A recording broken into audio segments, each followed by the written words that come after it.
વિદ્યાર્થી મિત્રો, નવા પ્રકરણમાં આપનું સ્વાગત છે. પ્રકરણ 16 જુઓ, જાણો અને અનુભવો. પ્રથમ પ્રવૃત્તિમાં આપનું સ્વાગત છે. પ્રવૃત્તિ 1 પદાર્થ. વર્ણન. નીચે દર્શાવેલ હેતુની નોંધ કરો. હેતુ આપણા ઘરમાં અને વર્ગની અંદર જોવા મળતી વસ્તુઓ શામાંથી બને છે તે જાણવું. પદ્ધતિ.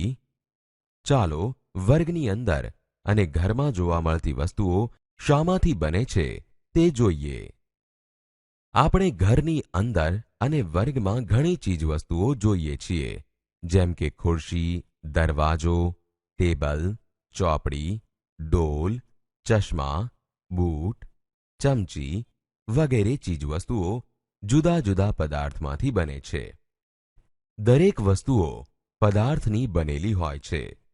દરેક વસ્તુને વજન કે ભાર હોય છે.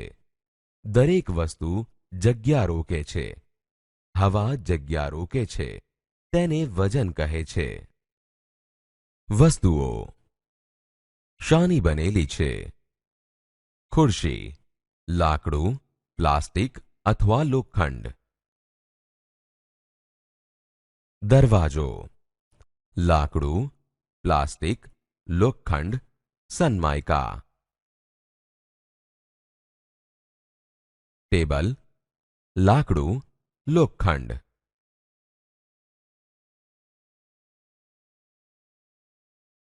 ચોપડી કાગળ, પૂંઠું. બૂટ ચામડું, રબર, દોરી. ચશ્મા પ્લાસ્ટિક, કાચ.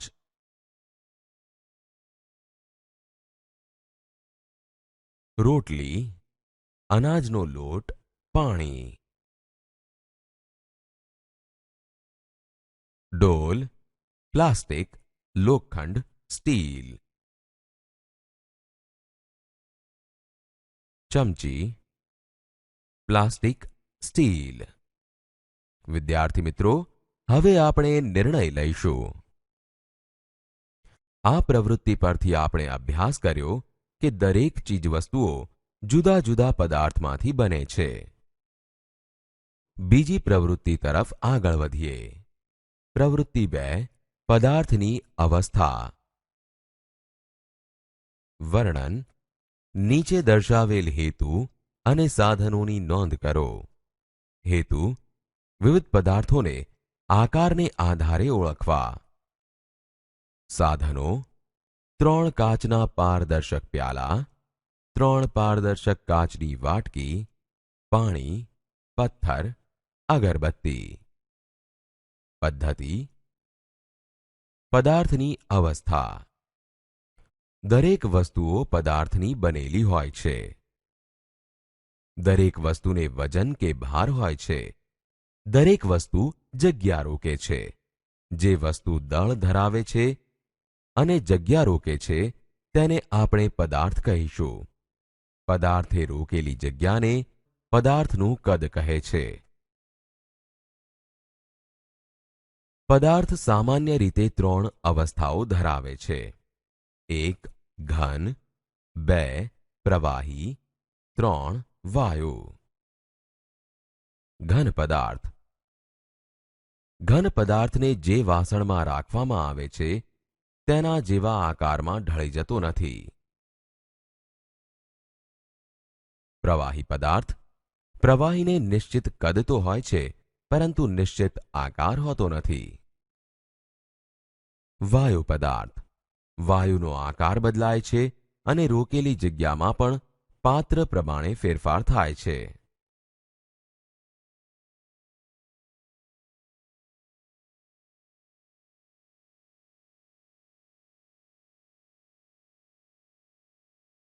પદાર્થ પાણી.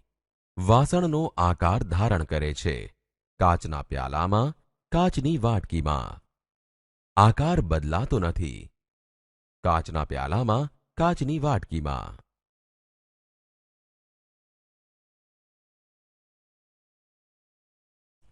ઘન પદાર્થ. પથ્થર વાસણનો આકાર ધારણ કરે છે. કાચના પ્યાલામાં, કાચની વાટકીમાં. આકાર બદલાતો નથી. કાચના પ્યાલામાં, કાચની વાટકીમાં.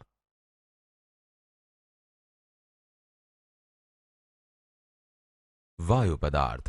ધુમાડો વાસણનો આકાર ધારણ કરે છે. કાચના પ્યાલામાં, કાચની વાટકીમાં. આકાર બદલાતો નથી. કાચના પ્યાલામાં, કાચની વાટકીમાં. વાસણનો આકાર ધારણ કરે છે. કાચના પ્યાલામાં, કાચની વાટકીમાં.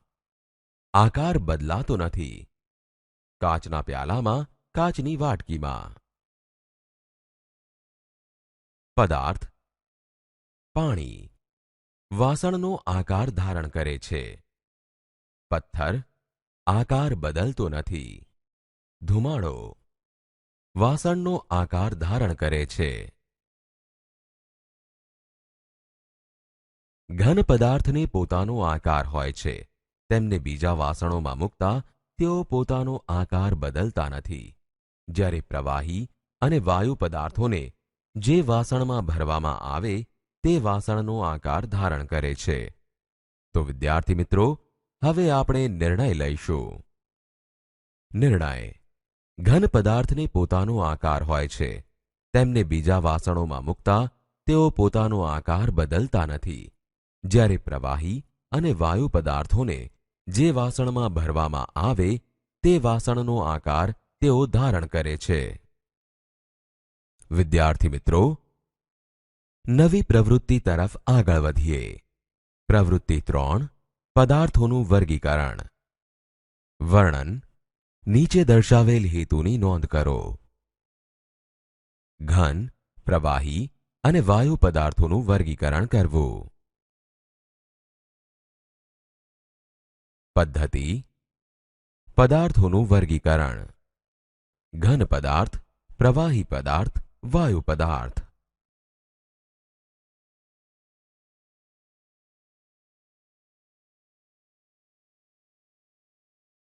જે પદાર્થ પોતાનો આકાર અને રોકેલી જગ્યા બદલતા નથી તેવા પદાર્થને ઘન પદાર્થ કહે છે. ઘન પદાર્થ દાખલા તરીકે રબર, પથ્થર, લોખંડ, લાકડું, કોલસો, પુસ્તક, ખિલ્લી, મીણ, ડસ્ટર, ચોક, કંપાસ, બોક્સ, પેન્સિલ વગેરે ઘન પદાર્થ છે. પ્રવાહી પદાર્થ.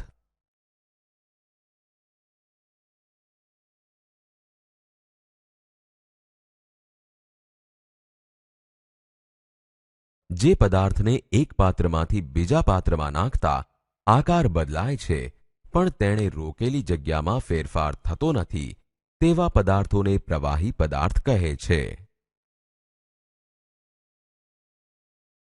દાખલા તરીકે દૂધ, કેરોસીન, પેટ્રોલ, લોહી, ઓઇલ, છાસ, પારો, શરબત, પાણી, ડીઝલ વગેરે પ્રવાહી પદાર્થ છે.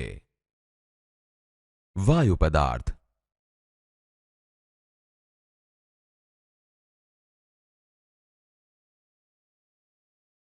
જે પદાર્થોને એક પાત્રમાંથી બીજા પાત્રમાં નાખતા તેનો આકાર બદલાય છે અને રોકેલી જગ્યામાં પણ પાત્ર પ્રમાણે ફેરફાર થાય છે તેવા પદાર્થને વાયુ પદાર્થ કહે છે.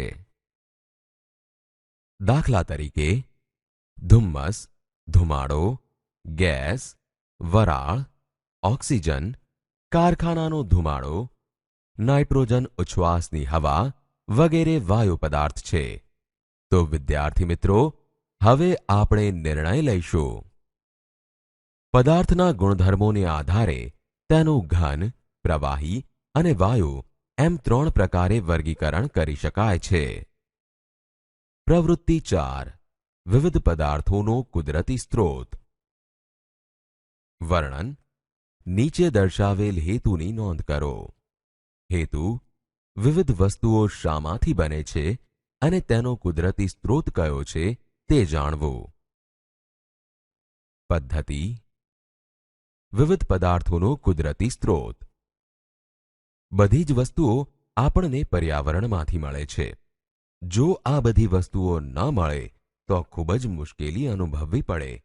આપણે તેનું રક્ષણ કરવું જોઈએ. કુદરત દ્વારા મળતી સુવિધાનો જરૂર પૂરતો જ ઉપયોગ કરવો જોઈએ. પેન્ટ. વનસ્પતિમાંથી કપાસ મળે છે અને તેમાંથી કાપડ બને છે, જેમાંથી પેન્ટ બનાવી શકાય છે. આમ વનસ્પતિ એ મુખ્ય સ્ત્રોત છે.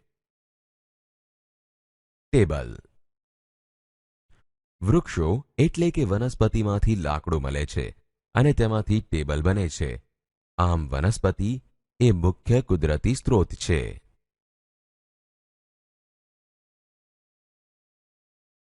કમરપટ્ટો. મૃત પ્રાણીઓના શરીરમાંથી ચામડું મળે છે અને તેમાંથી કમરપટ્ટો બનાવી શકાય છે. આમ પ્રાણીઓ એ મુખ્ય કુદરતી સ્ત્રોત છે. ઘી. ગાય, ભેંસ જેવા પ્રાણીઓ આપણને દૂધ આપે છે અને તેમાંથી ઘી બને છે. આમ પ્રાણીઓ એ મુખ્ય કુદરતી સ્ત્રોત છે. પેટ્રોલ. જમીનમાંથી આપણને પેટ્રોલિયમ મળે છે અને તેમાંથી પેટ્રોલ બને છે. આમ જમીન એ મુખ્ય કુદરતી સ્ત્રોત છે. ઈંટ. જમીનમાંથી આપણને માટી મળે છે અને તેમાંથી ઈંટ બનાવી શકાય છે. આમ જમીન એ મુખ્ય કુદરતી સ્ત્રોત છે. પાણી. વરસાદ દ્વારા કૂવા, તળાવો તથા નદીમાં પાણી ભરાય છે અને આપણને પાણી મળે છે. આમ વરસાદ એ મુખ્ય કુદરતી સ્ત્રોત છે. કાગળ. વૃક્ષોમાંથી કાગળ બનાવી શકાય છે. આમ વનસ્પતિ એ મુખ્ય કુદરતી સ્ત્રોત છે. કોલસો. જમીનમાંથી પેટ્રોલિયમ મળે છે અને તેમાંથી કોલસો બનાવી શકાય છે. આમ જમીન એ મુખ્ય કુદરતી સ્ત્રોત છે. વિવિધ વસ્તુઓ અથવા પદાર્થોના નામ. શામાંથી બનેલી છે? કુદરતી સ્ત્રોત કયો છે? પેન્ટ, કાપડ અથવા કપાસ, વનસ્પતિ. ટેબલ, લાકડું, વનસ્પતિ. કમરપટ્ટો, ચામડું, પ્રાણીઓ. ઘી, દૂધ અથવા ગાય ભેંસ, પ્રાણીઓ. પેટ્રોલ, પેટ્રોલિયમ, જમીન. ઈંટ, માટી, જમીન. પાણી, કૂવો, તળાવ, નદી. વરસાદ, કાગળ, વૃક્ષો, વનસ્પતિ. કોલસો, પેટ્રોલિયમ, જમીન. તો વિદ્યાર્થી મિત્રો, હવે આપણે નિર્ણય લઈશું. આમ આ બધી જ વસ્તુઓ આપણને પર્યાવરણમાંથી મળે છે, માટે કુદરત દ્વારા મળતી સુવિધાનો જરૂર પૂરતો જ ઉપયોગ કરવો જોઈએ.